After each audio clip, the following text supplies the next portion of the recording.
Stava dicendo qualcosa poc'anzi con Massimo? No, la riflessione la stavo facendo. Prego. Cioè, Massimo ha fatto una riflessione sulla malinconia, così mi sembrava forse qualcosa da elaborare. Poi la seconda invece che era sull'Europa, abbiamo detto l'Europa come squarcio, diceva l'Europa come divisione, no? Non algebrica. Prego. Sì, mi sembra che quello che emerge... Quindi assolutamente non come territorio, sì. Sì, negli interventi sin qui in questo congresso è che, insomma, intanto c'è la questione di un appuntamento che è stato colto da ciascuno dei relatori con estrema precisione, estrema lealtà, cioè con una preparazione specifica sulla questione, no? E questione che si va specificando, mi pare, come questione dell'arte e della cultura, cioè non l'Europa intesa nel senso di uno spartizione Mathieu questa mattina aveva distinto tra Stato e Nazione, diceva che il modello francese era di identificare Stato e Nazione. E queste due nozioni di Stato e Nazione sono dal Rinascimento dello Stato, poi certo, c'è la questione quindi la nazione, lui diceva arte e cultura, no? Cioè, in pratica la struttura dell'altro dicevamo. Come dire, si va precisando lungo gli interventi la questione dell'Europa come questione della parola, cioè da una parte la logica, no? Quindi anche la questione dello Stato, la questione dei punti, quindi no? Il sembiante. Quindi, man mano si precisano elementi di una logica della nominazione e di una struttura della parola. Quindi la questione dell'Europa man mano... Lei aveva scritto un intervento prima del congresso, no? Sì. Oppure domani forse lo... Volentieri. Va bene. C'è Michele Serio? Lei vuole venire adesso e leggere il suo intervento, che una novella era la sua, un racconto, venga. La novella di Napoli. Bestiario fantastico. Prego. No. Sì, lo so.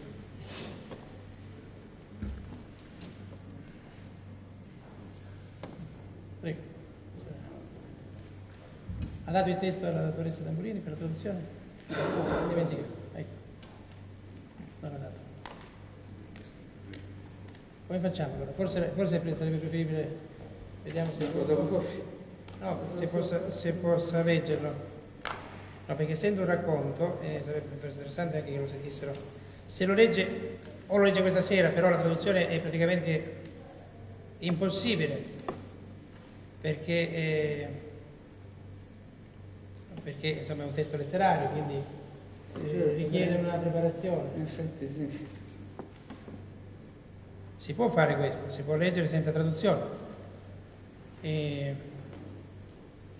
mi pare che quasi tutti capiscano l'italiano. Facciamo così? Lo leggiamo? Cosa dice la dottoressa Tamburini? Senza traduzione, quindi. Prego. Pare che capiscano. È una novella, quindi. È una novella. C'est une nouvelle, no. Sans préparation, c'est impossible de la traduire. Prego. Allora, bestiario fantastico anti-europeo, questo è il titolo della faccenda. Qual è il bestiario, l'animale fantastico che si oppone all'Europa? Prego. Sì. Allora, un cane fa i propri bisogni in un angolo della strada. Da quel momento i suoi odori e i suoi liquidi stabiliscono confini invalicabili. Il territorio diventa consacrato. Se il cane è di stazza superiore alla media, questa pretesa diventa legge di fatto. Chiunque oserà superare i confini verrà punito severamente. Il cane che prenderemo in esame, di stazza notevolmente superiore alla media, si chiama Machiavelli. Ma nemico del cane è tradizionalmente il gatto. I gatti, si sa, sono carini, sinuosi, arrendevoli, sembrano meno aggressivi dei loro concorrenti zoologici. I gatti, più che difendere il territorio fisico, difendono la loro maniera di vivere. Il gatto che qui prendiamo in esame, di nome Kant, disprezza sommamente Machiavelli, ritiene il suo aspetto goffo e antiquato, irride la sua maniera di pensare, lo ritiene animale poco brillante e scarsamente flessibile nelle situazioni nuove. Ma Kant è fisicamente meno forte di Machiavelli, in uno scontro fisico soccomberebbe, senza dubbio. Fortunatamente nel terziario avanzato, umano e animale, l'uso della forza è bandito. Le lotte vanno vinte a colpi di neuroni. Dunque Kant, grazie all'intelligenza, manovra la massa muscolare di Machiavelli a suo piacimento. D'altronde bastano poche parole d'ordine, decise e grossolane, per accontentare la psicologia unidimensionale del cane. Machiavelli per sua natura è votato all'obbedienza, Kant provvede semplicemente ad accontentarlo. Ma il XX secolo probabilmente sarà ricordato per l'avanzamento tecnologico. Informatica e biotecnologia saranno il business del millennio a venire. Naturalmente anche la zoologia paga pedaggio a questi nuovi modelli di sviluppo. Cani con zampe di galline, pulci con teste di elefante popolano i laboratori di ricerca più avanzati. Parte di questo bestiario fantastico è già visibile nelle strade affollate delle metropoli. È il caso, per esempio, della colomba porcina. L'esemplare qui preso in esame, di nome Sant'Agostino, ha un carattere furbo, riflessivo. Si nasconde generalmente dietro i cespugli. In questa maniera il passante vede solamente le ali e il becco di una placida colomba. Dunque, rassicurato dall'aspetto, il malcapitato si avvicina per accarezzare. A questo punto la colomba tira fuori il piede di porco e schiaccia senza remissione la vittima. Questo trucco però è stato più volte documentato in rotocalchi televisivi e riviste ecologiche. Per questo motivo la colomba porcina da un po' di tempo evita l'Occidente, preferisce i paesi del terzo mondo. Qui i media ancora allo stato embrionale, analfabetismo di massa, ne favoriscono la diffusione. Occorreranno decenni, forse secoli, perché i suoi trucchi predatori vengano smascherati. Allora la colomba porcino o porco colombino o Sant'Agostino probabilmente rivolgerà la sua attenzione a altri pianeti. Altro esempio di animale molto aggressivo è il marsupio. Un tempo questo animale viveva alla luce del sole. Era molto potente e rispettato. Molti addirittura pensavano che sarebbe diventato l'animale dominante sul pianeta Terra. Ma la reputazione del marsupio, purtroppo, come quella del porco colombino, si reggeva su un espediente di caccia. Il marsupio affermava di curare e amare i cuccioli ospitati nella sua capace sacca marsupiale. Addirittura ipotizzava che un giorno, grazie ai progressi della tecnologia, nessuno sarebbe più vissuto nella sacca. Tutti erano destinati a diventare marsupi adulti, senza nessuna distinzione.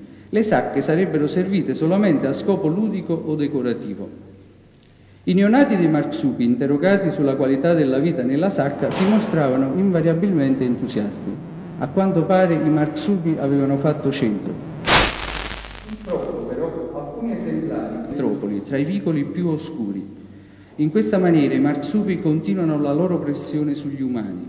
Molti giovani rimangono vittime delle onde, vi inciampano per caso, spesso ferendosi. Altri provano sensazioni di capogiro che inibiscono i processi intellettuali. Dunque il potere dei marsupi continua in maniera sotterranea, subdola. Al pari dei porci colombini, essi sopravvivono egregiamente alla loro perdita di credibilità, perfino alla morte fisica. Esiste poi una specie che si va diffondendo in maniera incontrollabile. Si tratta della tartadroga. Questo animale è un rettile. Possiede un corpo piatto, molle, sormontato da una corazza molto dura. Simile nell'aspetto alla tartaruga, se ne discosta tuttavia per i tentacoli. Ne possiede a migliaia, tutti allungabili. Il tentacolo della tartadroga può arrivare dappertutto, si avvinghia a esseri umani, si attorciglia perfino intorno a palazzi, aziende, imprese. Le tartadroghe sono onnivore, mangiano praticamente qualunque cosa. La loro caratteristica principale però è la trasformazione del cibo ingerito. Esse, attraverso un meccanismo complesso di natura metabolica, innaffiano il bolo con succhi gastrici particolarmente acidi. In questo modo avviene la trasformazione del cibo in potente allucinogeno. A questo punto le tartadroghe defecano in apposite bustine di plastica. Allora marsupiani, porci colombini, kantiani, machiavelliani immediatamente accorrono per acquistare a peso d'oro le bustine. Costoro, infatti, vivono in perenne crisi di identità. Non è facile affrontare un mondo che si trasforma rapidamente, specie se le trasformazioni avvengono in maniera diametralmente opposta alle previsioni. Diventa allora indispensabile il consumo di allucinogeni per ottundere le capacità intellettive. La piena consapevolezza della realtà, infatti, condurrebbe queste specie all'abbiura di credenze radicate, dovrebbero affrontare i rischi del libero pensiero, dovrebbero rinunciare a privilegi di potere grandi e piccoli, acquisiti in nome della menzogna. Non se ne parla nemmeno, concludono gli interessati, ingerendo allegramente la tarta droga. Ma questi 5 animali, assieme a altri qui non citati per motivi di tempo, razzolano in un perimetro ridottissimo, non si rendono conto che tutti intorno si stanno spalancando nuove frontiere. Forse preferiscono ignorare quelle ampiezze, forse, come insinuano alcuni, la loro sopravvivenza è possibile solo in situazioni di precarietà o di breve respiro. Eppure, all'interno di questo spazio immenso e vuoto, sta nascendo una specie mai vista prima.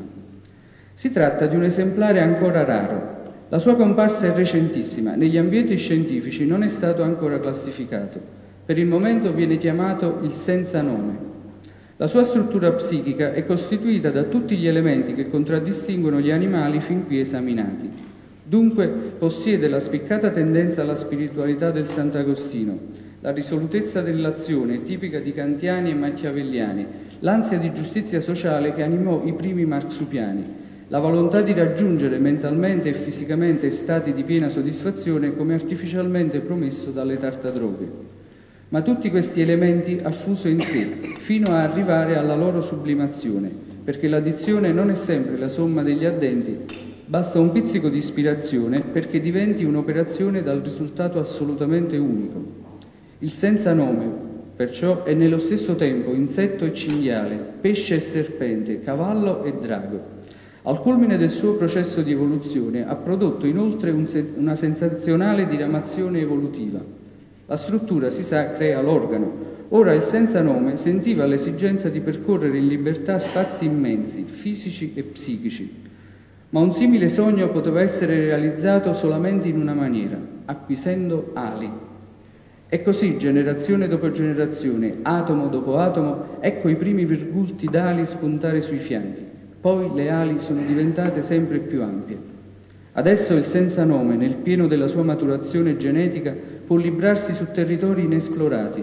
La sua vista, abituata a angolature immense, può scrutare oltre le frontiere. La sua lingua è quella dei viaggiatori, dunque esprime tutte le lingue. La sua mente, abituata a visioni sterminate, si situa oltre gli stantii perimetri del conformismo occidentale. L'habitat naturale del senza nome, insomma, è il cielo. Ma quale cielo, direte voi, fra gli infiniti che coprono il pianeta? Ma naturalmente quello più variegato, più delirante, più antico, il cielo d'Europa.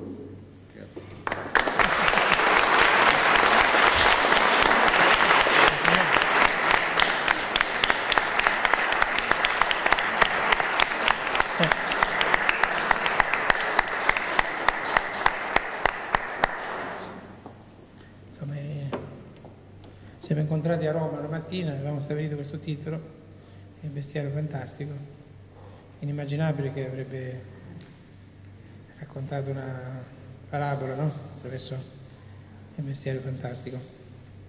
Michele Serio, per coloro che l'hanno sentito per la prima volta, è autore del romanzo appunto Mediterraneo, si chiama La signora dei lupi, e Michele Serio vive a Napoli.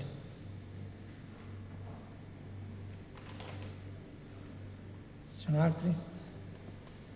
Allora adesso facciamo una cosa, andiamo a riposarci perché soprattutto io sono proprio una giornata così, quindi domani è una giornata molto importante e cominciamo quindi con puntualità alle 9:15. Grazie.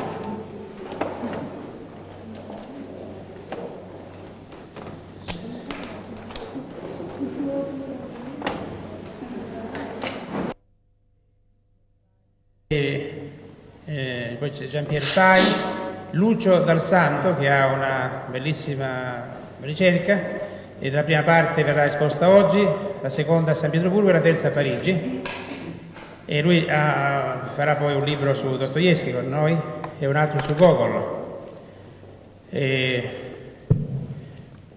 Ora forse il professor Dal Santo può mettersi qua nelle prime file o vediamo un attimo se già forse già al tavolo, no? Può stare con noi qui al tavolo. Come preferisce lei? Può stare con noi al tavolo? Si stanca tutte... Ci sono altri oratori.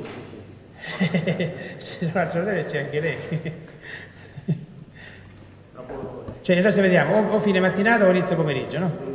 Jean-Pierre Fay, e poi dunque Massimo Meschini, abbiamo visto poc'anzi percorso il testo, e Sergio Dalla Pala, adesso valutiamo, no? Sono delle impennate qua e là, adesso, perché io rischio l'essenziale, invece non tutti si rendono conto di questo. E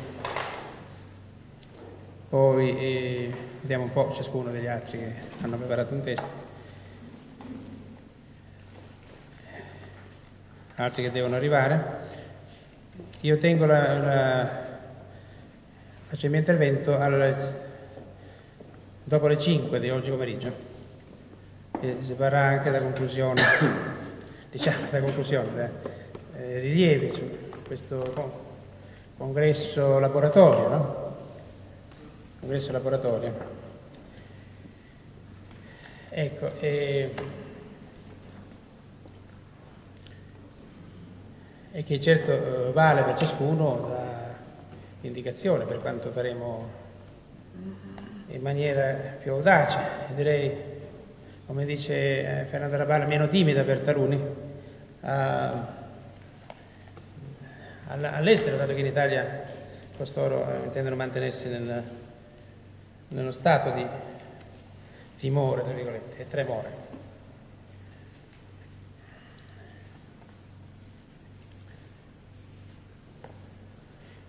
Bernard Lévy ha mandato, è tornato da Lagos, dall'Africa, Lagos, Pagliudé. Il est lì, elle a envoyé fax par sa secrétaire, Solidarité Absolue. Il va venir bientôt à nouveau pour son livre, oui, à Rome, Milan, Bologne et d'autres villes. Le livre sur Piero della Francesca et Mondrian. Et il devait arriver hier pour rester là 2 jours. Tout était préparé. Il est arrivé Pagliudé, il a dit. Le paludisme. Paludisme. Oui. Pagliudé, de Lagos, de l'Afrique. Oui. Pagliudé. Paludisme. Paludisme. Sì. C'est grave. C'est grave, hein, paludisme.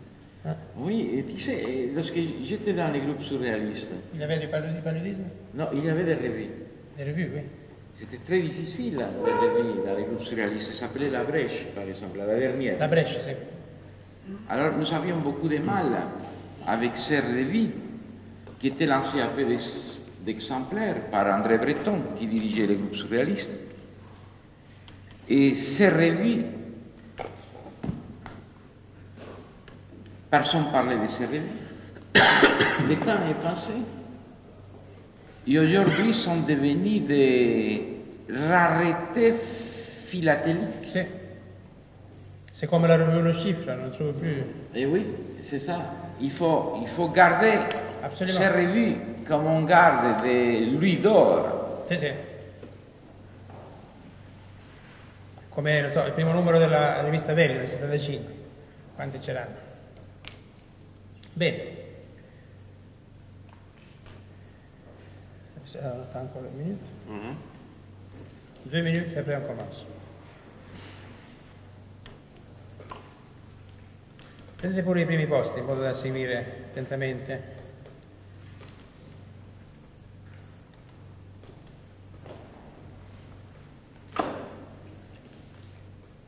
Allora, nei 4 numeri della rivista La Cifra trovate qualcosa che torna al diritto dell'altro, no? E con le sue virtù, no? Le sue proprietà, la generosità, l'influenza, l'indulgenza, l'umiltà. E nel 4º numero sono 2 contributi in particolare, uno di Paolo Ungari, che è attivo nella Commissione del Governo per i diritti dell'uomo e anche nella Federazione Internazionale. E così un contributo proprio a proposito della Federazione Internazionale dei diritti dell'uomo di Pasquale Bandiera. Ora io ho invitato Alain Marx, che lavora a San Pietroburgo, che collabora alla Federazione Internazionale dei Diritti dell'Uomo con TT, con Jacobi e con altri, che ha incontrato altrove in altri contesti, appunto Pasquale Bandiera per esempio. Allora lavora è avvocato a San Pietroburgo, lavora pure a Parigi per la Federazione dei Diritti dell'Uomo, e noi discutevamo, no, qualche tempo fa della Carta europea della tolleranza o dei diritti, no? La Charte européenne des droits, no? Des droits, ou du droit de l'autre, plus que de l'homme, no? De l'autre, l'autre irrappresentabile. E quindi anche adesso la Carta intellettuale dell'Europa, no? E forse Jean Toussaint già può cominciare a mettersi qui accanto. Tu chi? Jean Toussaint il peut déjà se mettre ici à côté, d'accordo. Ecco, quindi mi pare che si situi perfettamente in questo congresso. Pasquale Bandiera avrebbe dovuto esporre il suo testo su il diritto all'Europa, no? Il diritto all'Europa. C'è qualcosa che è stata fatta a Roma, no? E non è soltanto la Comunità Europea, tra De Gasperi, Adenauer, c'era allora, è un ministro e il presidente francese, ma c'è anche la Convenzione Europea dei diritti dell'uomo, che è sottoscritta dall'Italia, è stata fatta a Roma, e dalla Francia, da altri paesi. L'Italia, tuttavia, che cos'è questa convenzione? Ce lo dirà chiaramente Alain Marx. Ciascun cittadino dei paesi che hanno sottoscritto la Convenzione Europea dei diritti dell'uomo può rivolgersi contro il proprio Stato se c'è stata violazione dei diritti stabiliti da questa Convenzione, e in particolare per esempio il diritto di difesa, e il diritto che sia di parola, eccetera. Ci sono vari diritti, no, che sono affermati qui, che sono essenziali. Dicevamo per esempio come il Corano abbia principi che sono agli antipodi di questi diritti, aux antipodes. On a fait la comparaison avec la charte de l'ONU et le principe du Coran. C'est tout à fait à l'opposé du Coran. Allora,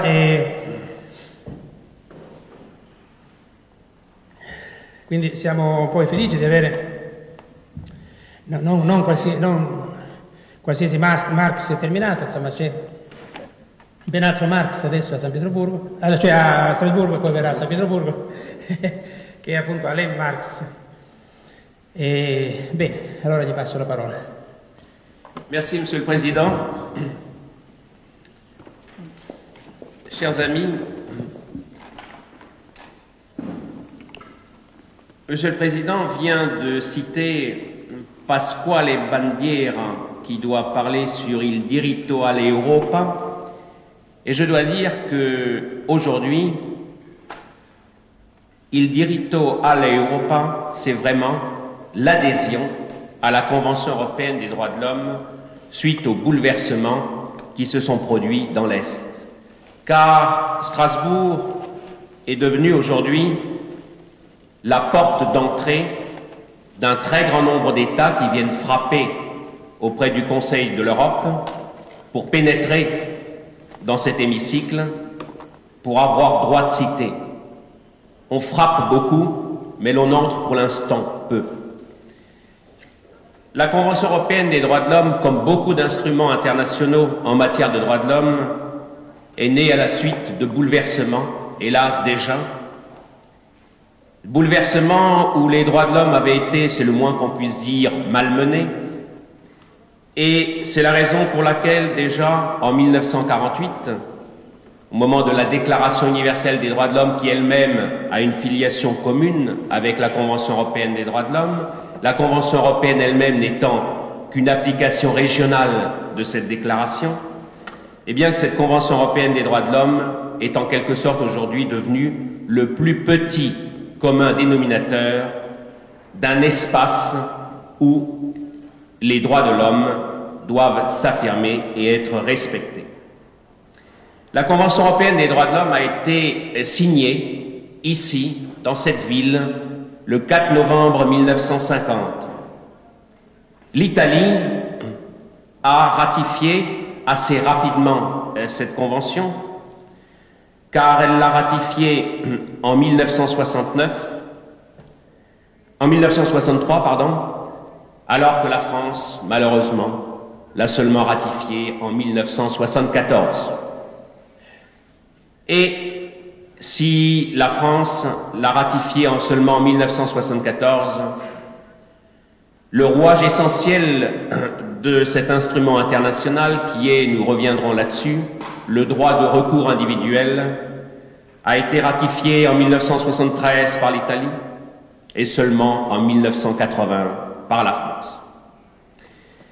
La Convention européenne des droits de l'homme, comme je vous l'ai dit tout à l'heure, est une projection régionale, un mécanisme de défense régionale des droits de l'homme pour un espace politique qui a la même sensibilité. Elle existe également sous d'autres formes. Dans l'espace américain, c'est la Convention interaméricaine des droits de l'homme. Dans l'espace africain, c'est la Charte africaine des droits de l'homme, mais d'une autre manière. Et cette Convention européenne des droits de l'homme, qui nous rappelle ce qu'on a déjà eu l'occasion de dire dans ce colloque, le rôle important de l'Europe, eh bien cette Convention a été imitée et a servi souvent, je pense notamment au cas de l'Afrique, d'introduction à leur constitution et de textes garantissant les droits de l'homme. Car vous verrez que dans bon nombre d'États africains, cette convention est reproduite en tête de leur constitution. C'est un mécanisme donc essentiel qui est dû à la plume d'un certain nombre de professeurs de droit, d'hommes politiques. Je citerai, bien qu'il n'a pas directement participé à la rédaction de la Convention, mais il a présidé la Cour européenne des droits de l'homme, le rôle éminent qu'a joué René Cassin, qui a également rédigé, par contre, la Déclaration universelle des droits de l'homme et qui, à ce titre, a obtenu le prix Nobel de la paix. Alors, cette Convention européenne des droits de l'homme, les auteurs ont voulu essentiellement qu'il ne s'agisse pas d'une simple déclaration, d'une déclaration qui, comme bon nombre d'instruments internationaux, reste sur le papier, mais, et c'est là l'élément essentiel de cette Convention, c'est qu'il ne s'agit pas simplement d'un catalogue de droits, mais de droits qui peuvent faire l'objet de sanctions contre l'État qui les viole. Et c'est là le point essentiel de cette Convention et de la jurisprudence qui s'est forgée à Strasbourg. Je pense qu'après des années d'application, le bilan est incontestablement positif. Mais, et nous reviendrons également sur ce point, aujourd'hui, c'est vrai que cet instrument, on a constaté qu'il y a un certain nombre de points, de droits, qui font l'unanimité, souvent dans notre espace européen, de droits donc qui ne sont pas énumérés dans cette convention. Et c'est la raison pour laquelle on a jugé nécessaire d'y ajouter un certain nombre d'autres textes. C'est les protocoles. Plusieurs protocoles sont venus compléter le texte d'origine de la Convention de Strasbourg. Alors les droits qui sont garantis, vous les connaissez tous, c'est le droit de toute personne à la vie. Ce droit à la vie doit être protégé par la loi nationale. Mais, et c'est aussi malheureusement, je dirais, l'une des caractéristiques de la Convention, c'est que presque toujours l'affirmation du droit est assortie d'un certain nombre de limites. C'est ainsi que l'article 2 de la Convention européenne des droits de l'homme dit au sujet du droit à la vie que la mort n'est pas considérée comme étant en violation du paragraphe 1er qui garantit donc le droit de toute personne à la vie lorsqu'elle est infligée en vertu d'une décision de justice régulière. vous m'avez compris, la peine de mort est considérée par la Convention européenne des droits de l'homme comme régulière lorsqu'elle est prononcée dans certaines conditions, c'est-à-dire par un tribunal qui rend une décision. C'est vrai qu'un protocole, je reviendrai là-dessus ultérieurement, est venu atténuer la portée de cet article 1, et lorsque l'on signe, pour les États qui ont aboli la peine de mort, ce qui est quand même aujourd'hui le cas d'un très grand nombre d'États européens, la très grande majorité même, eh bien, ils ne peuvent plus revenir sur l'abrogation, sauf dans certaines hypothèses, notamment dans le cadre de la dénonciation. Et c'est, je veux dire, si je prends le cas français, l'un des grands regrets de la période 86-88, où l'ancien garde des Sceaux s'était précipité pour ratifier ce protocole, ce qui a empêché le gouvernement de l'époque de revenir sur certaines dispositions qui avaient été acceptées entre 1980 et 1988. L'article 3 de la Convention interdit toute torture. Ce n'est pas un vain mot, même dans nos états de droit, car vous le savez que malheureusement, si la torture en tant que telle, heureusement, n'existe plus dans la plupart de nos États, malheureusement, compte tenu des conflits régionaux, la Commission européenne puis la Cour a eu l'occasion de condamner et de déclarer recevables certaines requêtes à la suite de tortures qui avaient été infligées dans le cadre d'un certain nombre de conflits. Je pense notamment au conflit entre la Grèce, la Turquie, Chypre, et je pense également au conflit irlandais. Par contre, cette convention interdit également ce qu'on appelle les traitements inhumains ou dégradants, c'est-à-dire des traitements qui, sans être des tortures, sont contraires à la dignité de l'homme. L'article 4 de la Convention interdit également l'esclavage et la servitude. L'esclavage, également, nous avons malheureusement un certain nombre de cas de jurisprudence. Aussi curieux que cela puisse paraître, la Commission a eu l'occasion de se pencher sur un certain nombre de ces problèmes, mais ces problèmes ont été heureusement réglés par le biais d'un accord avec les États concernés. L'article 5 garantit le droit à la liberté. Elle interdit toute détention qui est irrégulière et je dois dire que la très grande majorité des décisions qui ont été rendues par la Commission, ou plutôt des cas qui ont été portés devant la Commission, concernent cette disposition, mais également l'article 6 de la Convention européenne des droits de l'homme qui garantit à chacun que sa cause soit entendue équitablement, publiquement et dans un délai raisonnable.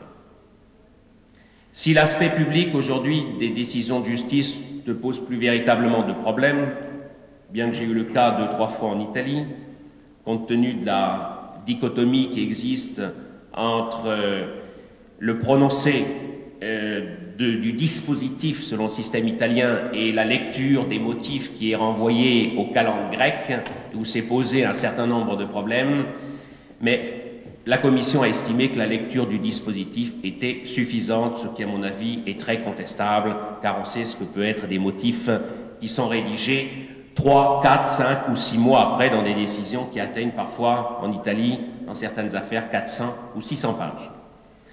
Par contre, l'article 6 vous dit que tout procès, je pense au cas de l'Italie ou au cas de la France, doit être fait dans un délai raisonnable. Nous avons beaucoup de décisions aussi de jurisprudence là-dessus.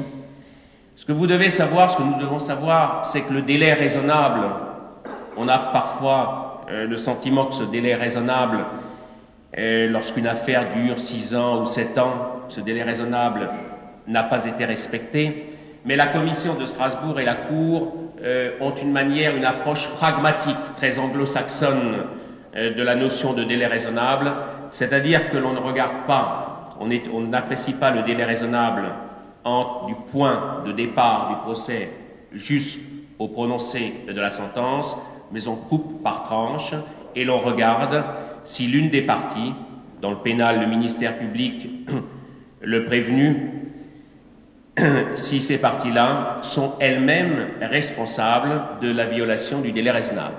Par exemple, il arrive qu'un juge d'instruction ne fait rien pendant 2 ans. Dans ce cas-là, le délai raisonnable a été violé et c'est l'État qui est responsable. Inversement, il arrive que des avocats ne font rien pendant 3 ans, chose qui arrive également. Eh bien, dans ce cas-là, les requêtes seront rejetées dans la mesure où c'est le requérant, donc dans le droit national l'inculpé ou le prévenu ou le condamné, qui est responsable lui-même de la violation du délai raisonnable. L'article 6 garantit, donc dans le cadre de ses droits judiciaires, d'être informé rapidement dans une langue qu'il comprend et de manière détaillée. C'est un droit qui, à l'heure des grandes migrations européennes, devient aujourd'hui de plus en plus important, car c'est vrai que certains tribunaux n'ont parfois pas la possibilité de disposer de traducteurs pour toutes les langues, qui concerneront d'ailleurs aussi bien les sujets européens, qu'ils appartiennent à l'espace communautaire ou à l'espace des membres du Conseil de l'Europe, mais également aux étrangers non communautaires qui résident en Europe.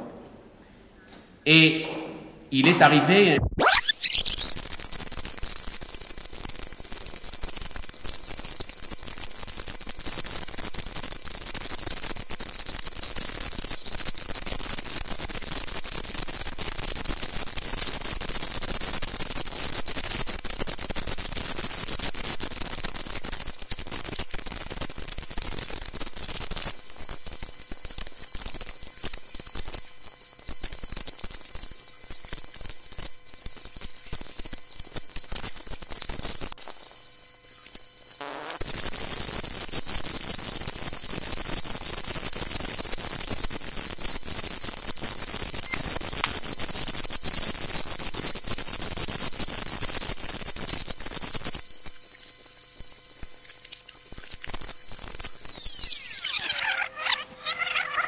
ou de faire interroger les témoins, et notamment les témoins de défense. C'est aussi une disposition qui a fait couler beaucoup d'encre. La jurisprudence, et je suis le premier à le regretter, est assez restrictive en ce qui concerne ce point. Elle laisse aux États membres du Conseil de l'Europe la maîtrise de l'organisation du procès en défense. C'est-à-dire que les tribunaux nationaux ont le droit d'accepter certains témoins et de refuser d'autres. Mais il y a un certain nombre de limites qui ont été posées, car il est arrivé, je pense notamment à un cas autrichien, où l'on avait systématiquement écarté tous les témoins de la défense. Eh bien, la Commission a considéré dans cette hypothèse-là qu'il y avait violation manifeste de l'article 6 qui garantit donc le droit d'interroger ou de faire interroger les témoins. L'article 7 interdit également, c'est un principe très classique, toute sanction qui serait rétroactive. C'est une disposition qui fait souvent, il faut le reconnaître, double emploi, même triple emploi, avec les législations nationales. L'article 8 vous dit que toute personne a droit au respect de sa vie privée et familiale et à son domicile et de sa correspondance. Cette disposition aussi a fait l'objet d'une très grande jurisprudence, notamment ces derniers temps en matière d'étrangers, car nous avons eu beaucoup d'étrangers, essentiellement non communautaires d'ailleurs. Les étrangers communautaires ont un autre type de réglementation qui est assez favorable, je dirais presque discriminatoire, dans la mesure où, en matière de situation du séjour, nous avons par exemple en France un double régime, le régime communautaire et le régime non communautaire. Et sur le plan pénal, et cela me semble assez grave, une infraction au séjour d'un ressortissant communautaire est une simple contravention. En Italie, je suis susceptible, je crois, d'être déféré à la prétour, alors que l'infraction en matière de séjour pour les étrangers non communautaires est un délit susceptible d'être déféré au tribunal. Donc une échelle de peine tout à fait différente. Cela me paraît, je dois dire, assez inquiétant. L'article 9 garantit la liberté de pensée, de conscience et de religion. Là aussi, nous avons une jurisprudence qui est assez abondante, notamment en matière de liberté de conscience et de liberté religieuse. En matière de conscience, l'objection de conscience, là également c'est un des grands manques de la Convention européenne des droits de l'homme. Eh bien, cette convention ne garantit pas le droit à l'objection de conscience. Cela s'explique tout simplement parce que, comme je l'ai dit tout à l'heure, c'est le plus petit commun dénominateur et qu'au moment de la signature de cette convention en 1950, eh bien, l'objection de conscience n'existait pour ainsi dire pas dans la plupart des États signataires du Conseil de l'Europe. Aujourd'hui, ce n'est plus tout à fait une situation qui est la même, et c'est la raison pour laquelle on peut espérer que l'objection de conscience sera reconnue purement et simplement comme un droit garanti par la Convention. La liberté religieuse elle-même et la liberté d'enseignement, je vais revenir là-dessus, sont également des points qui me paraissent assez importants dans l'espace européen, où nous avons aujourd'hui une multitude de confessions religieuses. L'article 9 a déjà été invoqué, notamment en matière de garantie des droits islamiques, car je sais qu'en France, tout au moins, je crois qu'en Italie, ça semblerait être la même orientation que l'on ait pris, plusieurs municipalités ont tendance à refuser, pas officiellement, mais implicitement, la construction de mosquées. Et ces dispositions ont déjà été invoquées devant des juridictions internes françaises, sur la base d'article 9, de résidents pratiquant la religion islamique, et qui de surcroît d'ailleurs en l'espèce étaient des citoyens français. La liberté de l'enseignement a posé notamment pour les Français un grand nombre de problèmes. Comme vous le savez, l'enseignement est essentiellement un enseignement public et laïque, et la France a considéré, compte tenu de la séparation de l'Église et de l'État, il était préférable de faire une réserve. Nous avons fait une réserve au sujet de cet article 9 en ce qui concerne l'enseignement pour éviter que la querelle scolaire ne soit rallumée.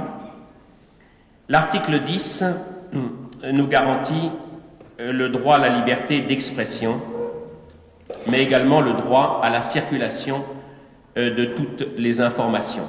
Là aussi, une jurisprudence importante existe. L'article 12 vous garantit le droit de vous marier et de fonder une famille.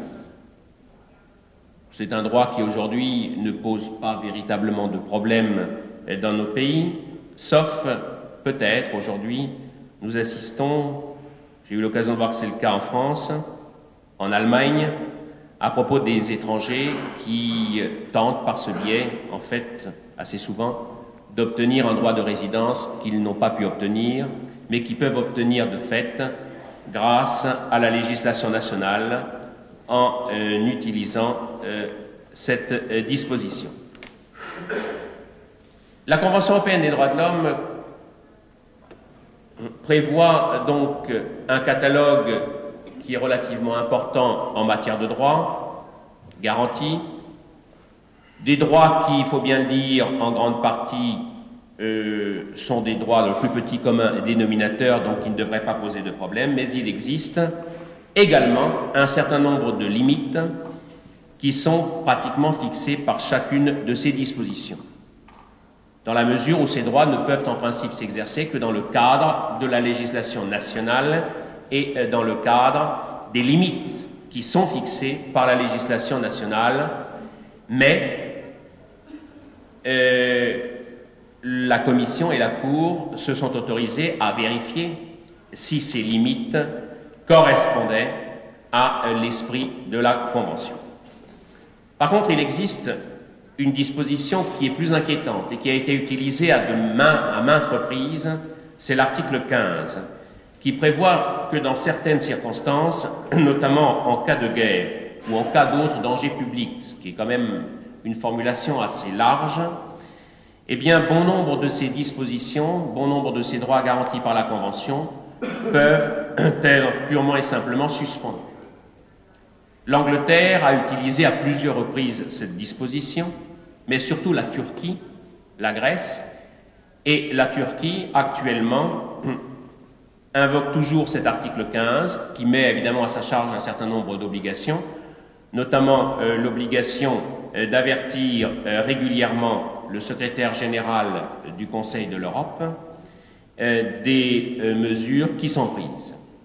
C'est vrai qu'en Turquie, il y a eu, il faut le reconnaître, des progrès considérables dans le domaine des droits de l'homme, mais nous ne pouvons que regretter qu'ils vivent toujours sous le coup de cet article 15. Alors, ce catalogue de droits serait, pour ainsi dire, peu de choses s'il n'existait pas un mécanisme particulier de protection. Ce mécanisme particulier, je ne citerai que l'essentiel, c'est l'article 25 qui permet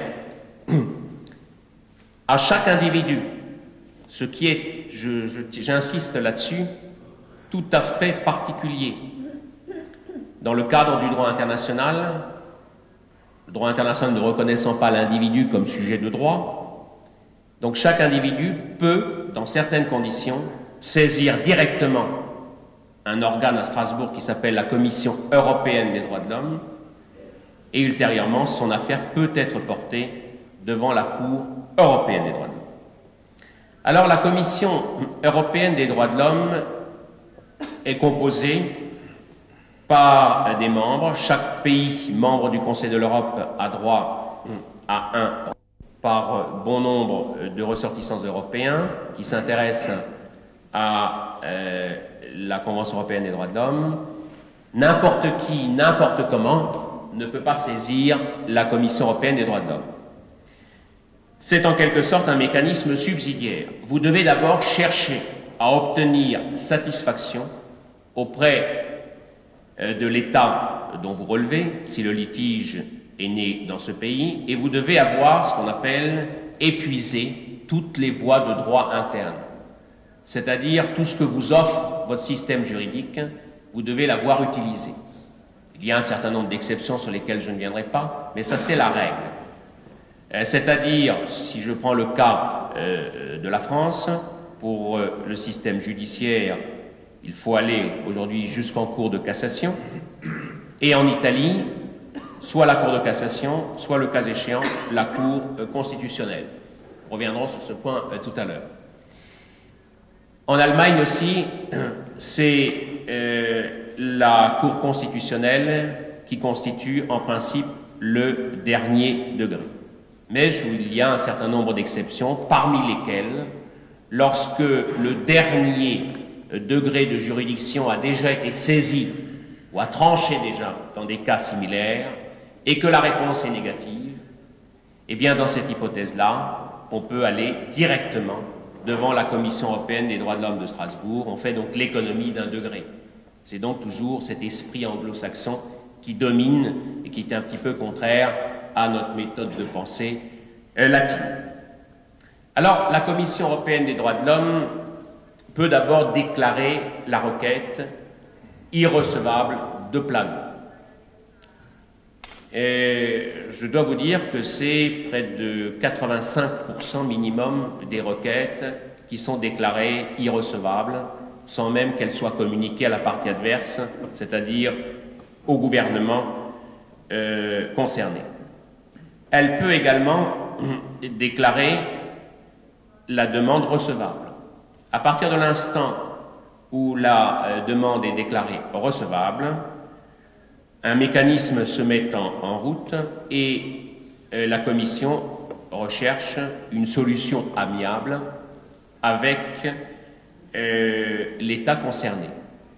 Et c'est seulement dans l'hypothèse où il n'y a pas d'accord amiable que la Commission, à ce moment-là, que la procédure se poursuit. Alors, et c'est un point aussi que l'on a, qui à mon avis est regrettable, le caractère contradictoire de la Commission n'est pas toujours très évident, dans la mesure où la procédure étant essentiellement écrite, il n'est pas systématique qu'elle entende les parties. Il arrive même que la Commission tranche un litige alors qu'elle n'a même pas communiqué la requête à la partie adverse, au gouvernement. C'est donc uniquement un travail qui se fait dans la Commission elle-même, procédure évidemment écrite. Il y a donc, à mon avis, un certain nombre d'imperfections, notamment pour nous juristes nationaux qui voyons ça au travers des mécanismes internes. Il y a peut-être un certain nombre de corrections aujourd'hui à apporter. La Cour européenne des droits de l'homme, qui est le sommet de l'institution, qui aujourd'hui fait un travail considérable, car vous devez savoir que les premières années, c'était une chance pour ces magistrats qui rendaient 3, 4 décisions par an, alors qu'aujourd'hui, le chiffre avoisine 50, 60, 70 décisions, ce qui est quand même très important. La Cour siège, plutôt les juges sont nommés par, ou plutôt élus, par l'Assemblée parlementaire du Conseil de l'Europe. Chaque État membre a droit à un juge qui est présenté sur une liste de 3 membres, dont 2 au moins doivent appartenir à la nationalité de l'État intéressé. C'est assez particulier car effectivement, et c'est le cas de 2 États, ils sont représentés par des juges qui ne sont pas de leur propre nationalité. Nous avons notamment un juge canadien qui vient régulièrement à Strasbourg lors des sessions de la Cour. Les audiences devant la Cour sont publiques. Elles n'appellent pas, à mon sens, d'observation particulière pour ceux qui connaissent un petit peu les systèmes nationaux. Mais, et c'est finalement là le point essentiel, savoir comment sont respectées ces décisions. Eh bien, il n'existe aucun mécanisme juridique pour contraindre l'État qui est condamné, pour le contraindre à respecter un jugement, un arrêt rendu par la Cour européenne des droits de l'homme. Mais il faut reconnaître que nous n'avons pas de cas où l'État condamné n'a pas respecté l'arrêt rendu par la Cour. Par conséquent, et il faut toujours situer, je le répète, tous ces mécanismes dans le cadre du droit international, donc un droit où l'effectivité n'est pas toujours garantie, eh bien la bonne volonté, peut-être aussi la peur d'une réprobation politique, car il peut exister évidemment ultérieurement des sanctions politiques, voire même la mise à l'écart du Conseil de l'Europe, eh bien, a toujours fait que tous les États concernés ont respecté les décisions rendues par la Cour. Alors, aujourd'hui, si cette Convention européenne des droits de l'homme, qui est assortie aujourd'hui d'un certain nombre de protocoles additionnels, n'est pas parfaite sur bon nombre de points, eh bien, c'est le ciment de cette Europe, de cet espace européen, auquel nous aspirons tous et qui va poser, en matière de droits de l'homme, beaucoup de problèmes. Et l'actuelle secrétaire générale du Conseil de l'Europe, Madame Catherine Lalumière, le voit, car elle nous a dit à plusieurs reprises que les années à venir vont être essentiellement consacrées à l'examen des multiples candidatures au Conseil de l'Europe, c'est-à-dire à l'adhésion obligatoire à la Convention européenne des droits de l'homme, que c'est donc un progrès essentiel dans un ensemble, un espace politique de liberté qui, avec la résurgence, on l'a vu lors de ce colloque, des nationalismes, qui aujourd'hui est un ferment de discorde, mais aussi un ferment de violations graves, répétées, en matière de droits de l'homme. Mais il faut bien dire que c'est souvent dans ces situations conflictuelles que les droits de l'homme font un très grand pas en avant.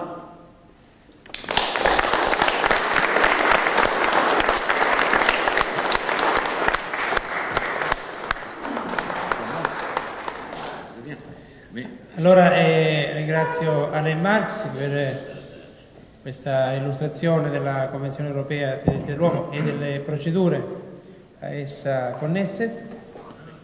E ora allora siamo al secondo mito. Al secondo mito che Fernando Arrabal ci narra. Io ho chiamato il tipografo, ho insistito che mandasse le prime copie, comunque il libro esce la settimana prossima. Fernando Arrabal, Opere, e noi abbiamo messo primo, perché poi seguirà 1600 pagine, poi seguirà secondo, terzo e vediamo. Prego. Oui, nous allons parler, puisqu'on a parlé de Don Juan, aujourd'hui nous allons parler de Carmen. De Carmen. Et on vient d'avoir l'illustration de Carmen, parce que monsieur l'avocat a parlé très longuement et avec beaucoup de connaissances et à peine se référant à son code. Pourquoi vous dites, mais c'est facile, regardez son cendrier. Qu'est-ce qu'il y a dans son cendrier? Il y a un cigare qui vient de Laval. Donc, j'ai fait une parenthèse puisqu'on est en train de parler de Carmen. C'est un cigare qui vient de Laval. Alors, comme monsieur l'avocat n'est pas cubain, il garde la bague. Donc nous pouvons savoir qu'il s'agit d'un cigare qui s'appelle Roméo et Julieta, mais qu'en réalité on l'appelait Churchill. Capital. Puisque depuis que Prosper Mérimée a parlé des cigares, ils se sont créés des légendes et des mythes et des fables à propos du cigare. La plus répandue, vous la connaissez tous. On dit que les cigares, c'est-à-dire c'est Prosper Mérimée qui avait une très grande fantaisie et que de l'Espagne il connaissait à peine la mère d'Eugène de Montijojo, je ne sais pas comment on le dit en italien. Et alors, cette Prosper Mérimée a prétendu que Carmen et ses amis faisaient des cigares en roulant les cigares avec ses cuisses. Alors, de telle manière que lorsque vous allez, même à Cuba, et ne parlons pas de l'Espagne, il y a quelqu'un qui prend un cigare, sans comme ça, il dit « Ah, 2300 célibataire Santiago ». Évidemment, cela est faux. Les cigares, c'est un mythe créé par un écrivain. Les cigares, en réalité, est construit et travaillé et élaboré par un homme. La femme, malheureusement, dans la construction du cigare, n'intervient que pour couper la feuille. Ces cigares, en réalité, nous avons la chance de que maître, quel est votre nom? Marx. Comme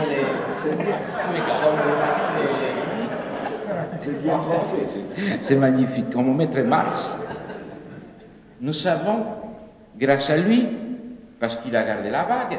Pourquoi les Cubains ne gardent pas la bague? Ils ne sont pas des esthètes.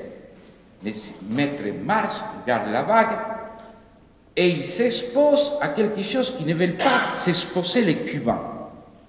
Justement parce qu'ils sont les terres de Prosper Mérimée. Et Prosper Mérimée a dit que lorsqu'on regarde la vague, la saveur du cigare reste un peu diluée par le goût de la vague. Mais comme il a gardé la vague, qu'est-ce qu'il dit dans la vague de ce cigare? Il aurait dû dire Roméo et Juliette, parce que monsieur achetait le Roméo et Juliette. Mais il ne dit pas Roméo et Juliette. Qu'est-ce qu'il dit? Qu'est-ce qu'il dit là? Churchill. Pourquoi il dit Churchill? Et maintenant, vous trouvez la raison pour laquelle Maître Marx, que c'est un esthète, un connaisseur, pourquoi Maître Marx, il fume ses cigares le matin? Parce que Churchill fumait ses cigares. Et lorsque Churchill est mort, à la mort de Churchill, les Cubains ont enlevé le nom de Roméo et Juliette. En réalité, il s'appelait Roméo et Juliette Aluminium, parce qu'il y a un tube en aluminium, et on l'appelait Churchill. Pour quelle raison? Parce que le cigare a 3 propriétés. Première propriété, qui n'a pas besoin de Maître Marx, vous avez vu que c'est un homme très drôle, il n'a pas besoin de cela, c'est parce que le cigare est aphrodisiaque. Deuxième raison, le cigare guérit toutes les maladies. À Cuba, les femmes prennent les cigares, ils font des sirops avec les cigares. Et troisième raison, capitale, c'est pour ça qu'il y a le nom de Churchill. Troisième raison, les cigares prolongent la vie. Et nous avons la preuve, puisque, oui, Fidel Castro, mais surtout Churchill, qui a été presque centenaire, et au dernier moment, un cigare à la bouche, c'est normal. Et vous voyez, tout ce qui nous apprend Prosper Mérimée. Prosper Mérimée avait un rêve. Il voulait faire élaborer un mythe. Il avait voulu être ce petit curé espagnol que je vous ai parlé hier, Tirso de Molina, qui a créé les Don Juan. Mais Prosper Mérimée, c'est fini déjà? Non.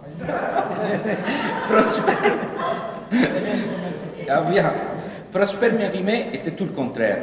Était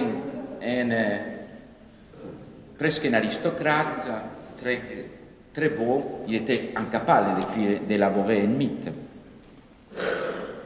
Il faisait partie, il avait fondé, il faisait partie du Parti de l'Ordre. Et alors, il a pensé dans certains de ses grands textes, peut-être pouvoir élaborer un mythe. Et là, un jour, il a écrit une petite nouvelle qui n'a donné aucune importance à cette nouvelle. Il s'appelait Carmen. C'est une nouvelle qui commence par des mots terribles et qui finissent par des mots très drôles. C'est une petite nouvelle. Je répète, il n'a donné aucune importance. Alors, Carmen commence par des paroles du poète qui n'a que vous, parce que vous connaissez tout. Verdiglione. Payadas, le poète Alexandran Payadas a écrit, et voilà,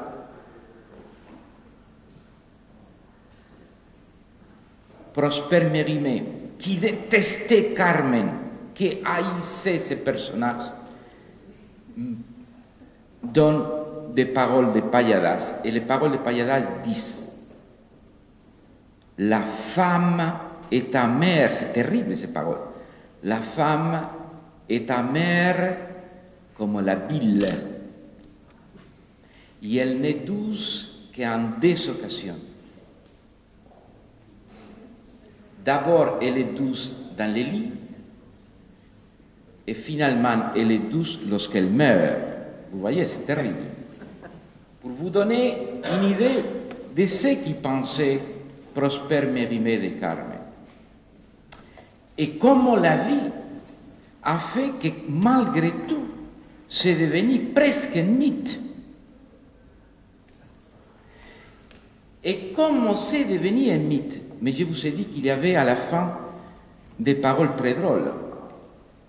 Parce qu'il dit à la fin de la nouvelle, il dit « J'ai appris le langage des gitans, ce qu'il appelle les romani. » En réalité, il s'appelle les calais.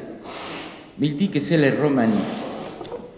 Et il dit « Je vais vous dire, pour finir cette nouvelle, à l'époque on savait écrire, on pouvait dire des choses comme ça. Il dit, pour finir cette nouvelle, je vais vous donner un proverbe gitan. Et voilà comment finit la nouvelle qui va donner origine à une des plus belles opéras du monde. Le proverbe gitan dit, dans une bouche fermée ne rentre pas les mouches. Heureusement que Victoria de Los Angeles, la Calas, et aujourd'hui Teresa Berganza n'ont pas écouté à lui. L'histoire de Carmen, c'est l'histoire d'un échec.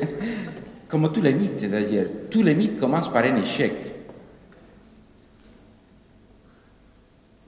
Et ça commence les jours de la création à Paris d'une pièce, d'un opéra remarquable. Je crois qu'il n'y a que Carmen qui a une musique plus belle. Est-ce que vous souvenez tous de ce qu'il a dit Nietzsche de Carmen, de la musique de Carmen? Il a dit c'est une musique intelligente, pétillante, forte. Qu'est-ce qui se passe? Forte. Et surtout, c'est une musique qui n'a rien à voir avec cette mélodie infinie qui est à la mode. Et voilà qu'en 1858, il y a la première des normes, c'est fait à Paris. Et ce jour-là, je vous ai parlé l'autre jour,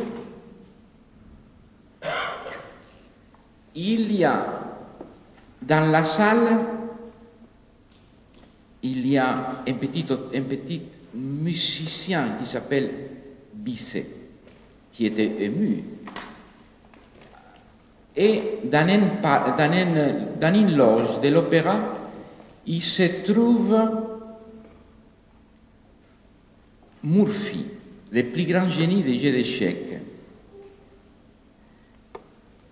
qui est en même temps un mélomane. Et il est en train de jouer une partie d'échecs. Une partie d'échecs avec les comtes de Brunswick et les marquis d'Issoire. Et c'est capital de voir cela.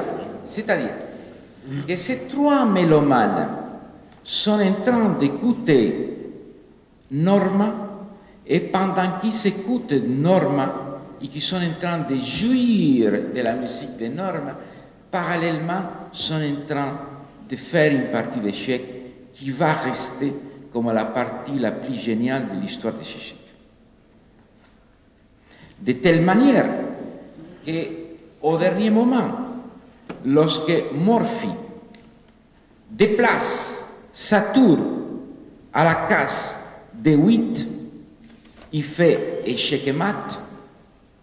Au même moment, Norma Perru brûlait dans les bouchées. Et alors, à l'émotion esthétique de ces maths d'échecs, qui est une des merveilles du jeu d'échecs, il y avait en même temps la commotion musicale. Parce qu'il n'y a jamais de grandes œuvres qui ne soient pas distraites. Je crois que Shakespeare, les grands écrivains, Shakespeare n'a jamais fait l'œuvre, la grande pièce qu'il voulait faire. Il était distrait pour faire des pièces commerciales. De la même manière que dans la loge de l'opéra, distraits par la musique, sont en train de réaliser les grands chefs-d'œuvre de Shakespeare. On m'a dit que dans les mondes de l'érotisme, se passe de la même manière. On m'a dit que lorsqu'on est distrait pour quelque chose, l'attention est concentrée dans une autre chose. À ce moment-là, paraît-il, les experts nous le disent, l'émotion érotique sexuelle est plus grande. Et cet opéra, Carmen, qui est toute une leçon de sociophilosophie, est-ce que vous vous souvenez les grands passages, la Habanera de Carmen, vous vous souvenez tous? La Habanera qui dit « L'amour est un enfant de bohème ». Enfin, je crois qu'à l'époque on pouvait dire cela et se faire comprendre. En réalité, ce qui veut dire pas Prosper Mérimée, mais ce qui veut dire à Lévi, que c'est le librettiste, c'est que l'amour, c'est comme une créature gitane. De telle manière que si tu m'aimes pas, je t'aime, il n'a pas de loi. Mais si je t'aime, prends garde à ton corps et à ton âme. C'est une évidence. C'est dit comme parle le Christ, c'est-à-dire comme parlent tous les prophètes, avec simplicité et avec vérité. Toute la pièce, toute l'opéra atteint presque la dimension du mythe, puisqu'on se trouve dans une superbe leçon du désir, dans lequel tout au long on nous explique que le désir, arrivé à ses dernières conséquences, agit comme le jeu pour un joueur, de telle manière qu'à chaque fois la mise est plus grande et à chaque fois les chances de rédemption, de sortir de cet enfer sont plus petites. Et finalement, il reste qu'une chose, c'est détruire en détruisant. Et imaginez-vous la beauté de Carmen, la Carmen d'Alevi, la Carmen de Bizet, dans lequel Don José, fou d'amour de ces gitans, cet officier devient contrebandier, sacrifie sa liberté. Et essaye d'imiter à son rival, le toreador Escamillo, de telle manière que la mort de Carmen se fait comme se fait les morts dans la plaza de Toros, se fait au vol à pied. À toute vitesse, rapidement, Don José tue Carmen. Là, lorsque cet opéra, que c'est presque un mythe, conclut, c'est un échec. C'est normal que ce soit un échec. D'abord, la pièce est jouée en 1878, elle est créée dans l'opéra comique. C'est un public très familial. Alors imaginez-vous, lorsque ce public familial écoute Carmen dire que ces amours ne les durent jamais plus de 6 mois. Or, lorsqu'il voit un officier trahir sa profession et devenir contrebandier. Donc, c'est un échec. C'est la leçon de l'échec.